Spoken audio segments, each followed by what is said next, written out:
আসসালামু আলাইকুম ওয়া রাহমাতুল্লাহি ওয়া বারাকাতুহু। সম্মানিত দর্শকবৃন্দ, আজকে সৎ কাজ কবুল হওয়ার একটি দোয়া সম্পর্কে আলোচনা করব ইনশাআল্লাহ। আমরা অনেক সময় অনেক ভালো এবং সৎ কাজ করে থাকি, কিন্তু আমাদের সেই ভালো কাজগুলো আল্লাহর কাছে কবুল হয় কিনা সেটি আমরা জানি না।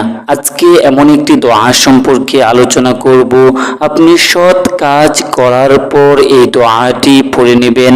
আল্লাহ রাব্বুল আলামিন আপনার সেই সৎ কাজটিকে কবুল করে নেবেন। সম্মানিত দর্শকবৃন্দ, বুঝতেই পারছেন দোয়াটি কতটা গুরুত্বপূর্ণ এবং আমাদের সকলের জন্য কতটা প্রয়োজনীয়।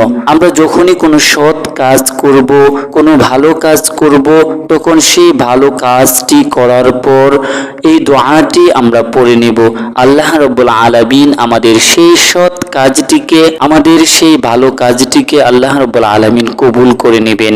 সম্মানিত দর্শকবৃন্দ, তাই চলুন সেই দোয়াটি আমরা জেনে নেই। দোয়াটি বলার আগে সকলকেই অনুরোধ করব, আমার এই ছোট্ট চ্যানেলটিকে সাবস্ক্রাইব, লাইক, কমেন্ট এবং শেয়ার করে দিবেন, যেন আপনার দ্বারা অন্য একজন মুসলমান উপকৃত হতে পারে। তাই চলুন সেই মহামূল্যবান দোয়াটি আমরা জেনে নেই। দোয়াটি হচ্ছে সূরা বাকারার 127 নম্বর আয়াতটি হচ্ছে, রব্বানা তাকাব্বাল মিন্না ইন্নাকা আনতাস সামিউল আলিম। আমি আবারও বলছি, রব্বানা তাকাব্বাল মিন্না ইন্নাকা আনতাস সামিউল আলিম।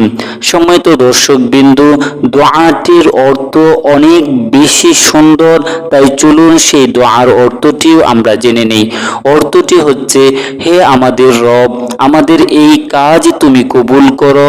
তুমি নিশ্চয়ই সবকিছু শুনতে পাও এবং সবকিছুই জানো। সুবহানাল্লাহ।